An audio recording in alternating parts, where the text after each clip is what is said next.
بسم اللہ الرحمن الرحیم۔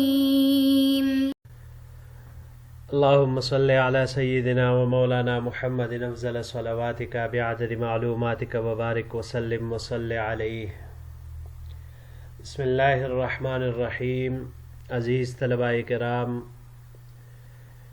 بحمد اللہ تعالی بمنہ وبفضلہ وبکرمہ ہم جو کتاب شروع کرنے جا رہے ہیں، آج ہمارا پہلا سبق ہے۔ یہ جامع ترمذی، امام ترمذی رحمۃ اللہ علیہ کی مایہ ناز کتاب احادیث مبارکہ کی، اس کا دوسرا جز جلد ثانی ہم شروع کرنے جا رہے ہیں، جو کہ ابواب الاطعمۃ عن رسول اللہ صلی اللہ علیہ وسلم سے شروع ہوگا، یعنی ان ابواب سے کہ جن میں کھانے وغیرہ کا ذکر ہے اور اس کے متعلقات کا، تو اس سے ہم شروع کرنے جا رہے ہیں۔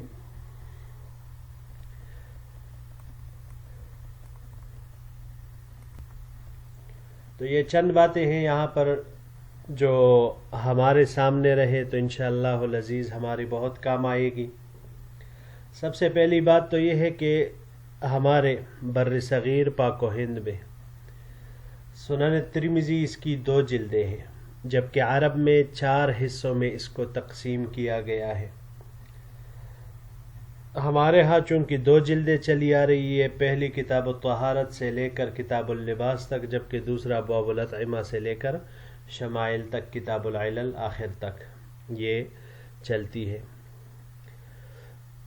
لیکن یہاں پر یہ بات ذہن نشین رہے کہ یہ دونوں جلدیں، یہ مصنف کی تقسیم نہیں ہے، انہوں نے ان کو ان اجزاء میں نہیں بانٹا ہے، بلکہ بعد میں آنے والے حضرات نے طلباء کے لیے کتاب کی زیادتی کی وجہ سے ایک سے زیادہ استاد کو دینے کے لیے ان کے الگ الگ حصے وہ مرتب کیے۔ تو یہ بات اپنی جگہ پر مسلم ہوگی کہ بھئی اس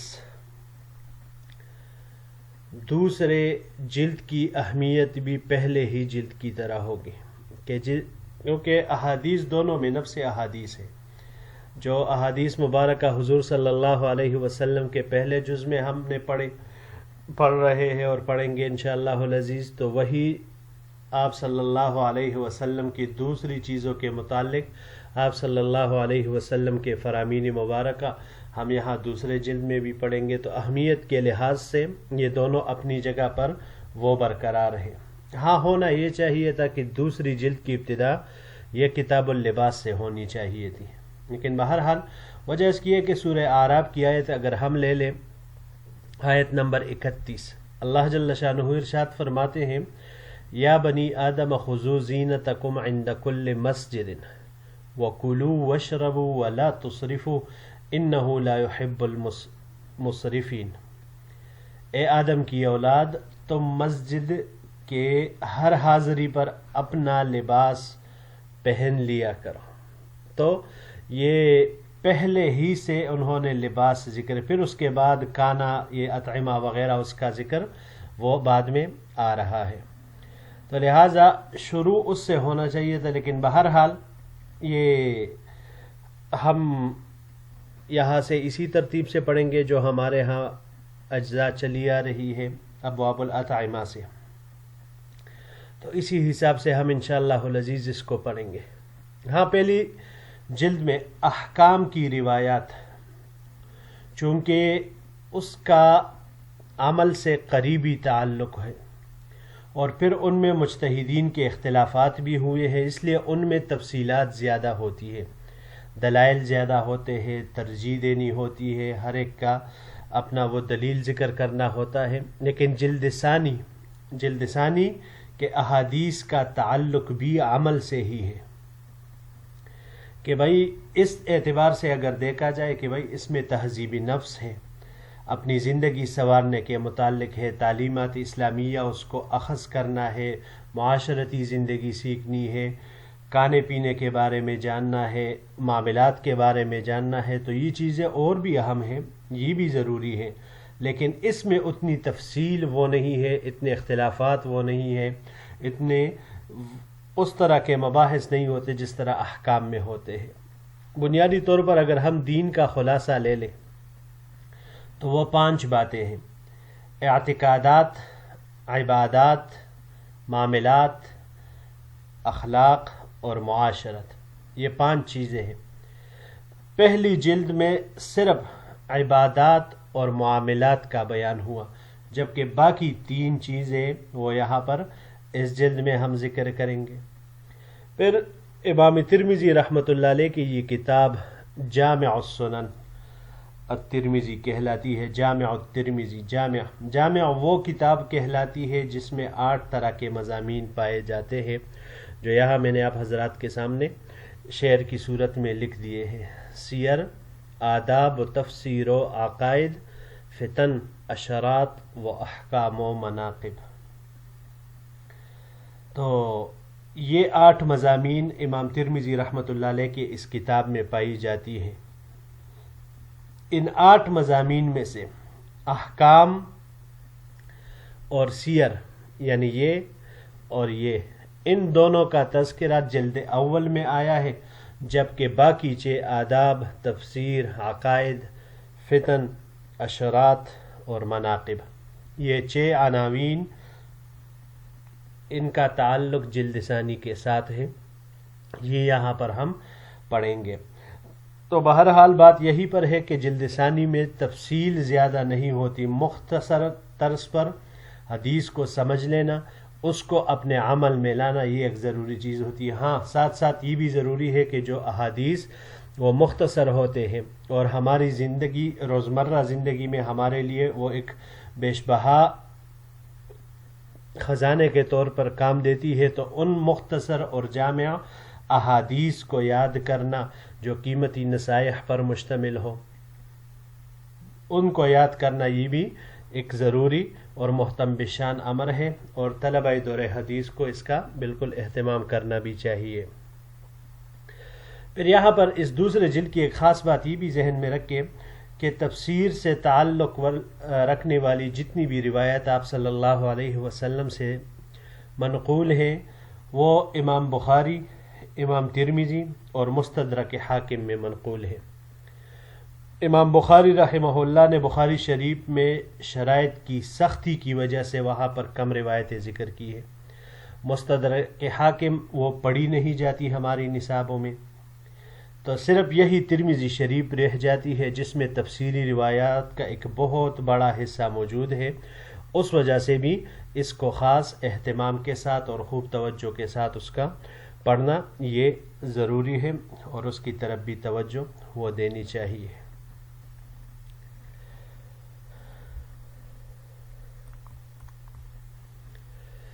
جی، تو یہ ہم جہاں سے شروع کریں گے ابواب الاطعمہ۔ تو اطعمہ،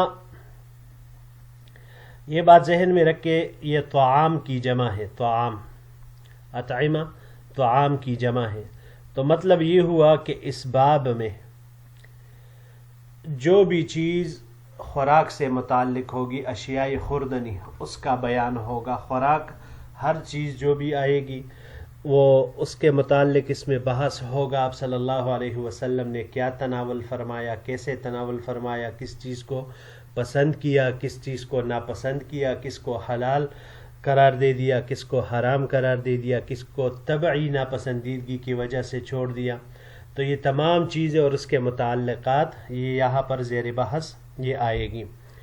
یہاں پر بنیادی جو آیت ہے وَيُحِلُّ لَهُمُ الطَّيِّبَاتُ وَيُحَرِّمُ عَلَيْهِمُ الْخَبَائِثَ، کہ آپ صلی اللہ علیہ وسلم پاک، حلال، صاف چیزوں کو، ستری چیزوں کو لوگوں کے لیے حلال کرتے ہیں، وَيُحَرِّمُ عَلَيْهِمُ الْخَبَائِثَ، اور گندی چیزوں کو ان پر حرام کرتے ہیں۔ تو اب یہاں پر ایک طیب اور دوسرا خبیث، تو اس طیب اور خبیث کی کسوٹی کیا ہوگی؟ کیونکہ ہمارے سامنے 2 چیزیں ہیں، ایک حضور صلی اللہ علیہ وسلم کا ذوق ہے، اور دوسرے نمبر پر عربوں کا ذوق ہے۔ قرآن جس وقت نازل ہو رہا تھا تو ظاہر سی بات ہے عربوں کا ایک ذوق تھا، اور ایک آپ صلی اللہ علیہ وسلم کا، نبی کریم صلی اللہ علیہ وسلم کا ذوق تھا۔ تو اب اس میں اعتبار کس کا ہوگا؟ ہمارے احناف ہم نبی کریم صلی اللہ علیہ وسلم کی ذوق کا اعتبار کرتے ہیں، اور اس کے لیے دلیل کے طور پر حضرت میمونہ رضی اللہ تعالی عنہ کی روایت ہے جو کہ مسلم شریف میں ذکر ہے، 1948 نمبر کی روایت ہے مسلم شریف کی، کہ جب آپ صلی اللہ علیہ وسلم کے سامنے گوہ پیش کیا گیا تو آپ صلی اللہ علیہ وسلم نے اس کو نہیں کھایا، اس سے ہاتھ کھینچ لیا، جبکہ وہاں پر بیٹھے ہوئے حضرت فضل ابن عباس رضی اللہ عنہ، خالد ابن ولید رضی اللہ عنہ اور ام حفید رضی اللہ تعالی عنہ، انہوں نے اس کو کھایا۔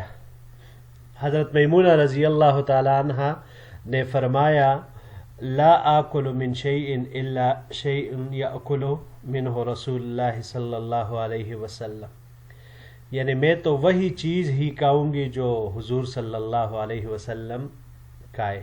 چنانچہ حضرت میمونہ رضی اللہ تعالی عنہ نے بھی گوہ اس کا گوشت وہ تناول نہیں فرمایا، اس کو نہیں کھایا، لیکن بہرحال حضرت فضل ابن عباس رضی اللہ عنہ، خالد ابن ولید اور ام حفید رضی اللہ تعالی عنہ انہوں نے وہ کھا لیا۔ حضرت میمونہ رضی اللہ تعالی عنہ نے ذوق نبوی کا لحاظ کیا، احناف بھی اسی کا لحاظ کرتے ہوئے اسی کے مطابق منع فرماتے ہیں۔ ائمہ ثلاثہ حضرات وہ عربوں کے ذوق کا اعتبار کرتے کہ بھئی جس چیز کو عرب صاف ستھرا سمجھتے ہیں وہ حلال ہے، اور جس کو وہ گندا سمجھتے ہیں وہ حرام ہے۔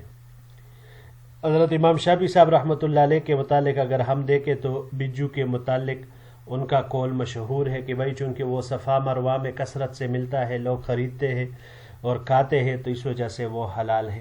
تو اس سے بھی معلوم ہوتا ہے کہ امام شافعی صاحب رحمۃ اللہ علیہ نے عربوں کے ذوق کا اعتبار کیا ہے۔ امام احمد ابن حنبل رحمہ اللہ کی کتابوں میں جگہ بجگہ یہ صراحتاً ملتا ہے کہ حلت اور حرمت میں عربوں کے ذوق کا اعتبار ہوتا ہے۔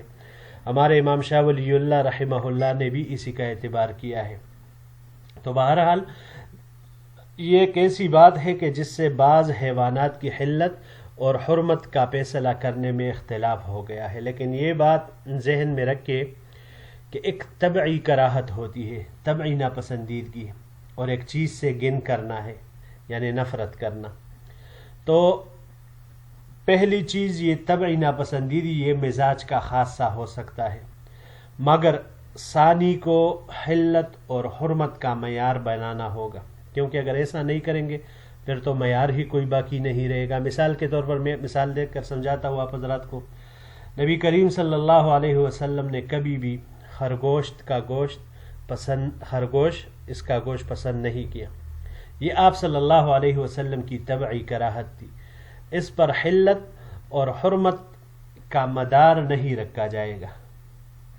ہر شخص کو کچھ چیزیں پسند ہوتی ہے اور کچھ ناپسند، لیکن جب اللہ اور اس کے رسول کو کسی چیز سے گن آئے وہ اس سے نفرت کرے تو اس کو حلال دینا وہ مشکل ہے۔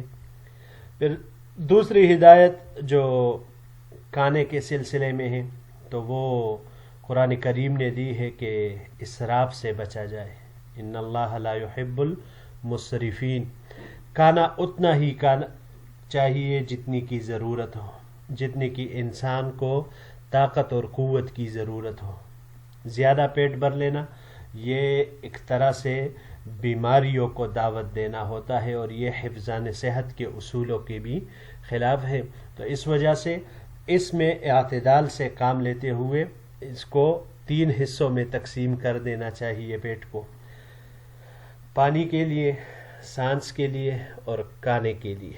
تو 3 حصوں میں اگر اس کو رکھا جائے تو انسان ہمیشہ کے لیے تندرست اور صحت مند رہے گا، اور اگر اس سے تجاوز آئے گی تو پھر اس کے حساب سے ظاہر سی بات ہے کھانے میں تجاوز ہوگی تو اس کے صحت پر اس کے اثرات بیماریوں کے شکل میں وہ لاگو ہوں گے۔ جی عزیز طلباء کرام، امید ہے انشاءاللہ العزیز یہ ابتدائی چند مفید بحث تھی جو آپ حضرات کے سامنے ہم نے رکھ دی۔ انشاءاللہ العزیز اگلے درس سے باقاعدہ طور پر ہم پہلا جو باب ہے باب ما جاء علی ما کان یأکل النبی صلی اللہ علیہ وسلم، کہ آپ صلی اللہ علیہ وسلم کس چیز پر کھانا تناول فرماتے تھے.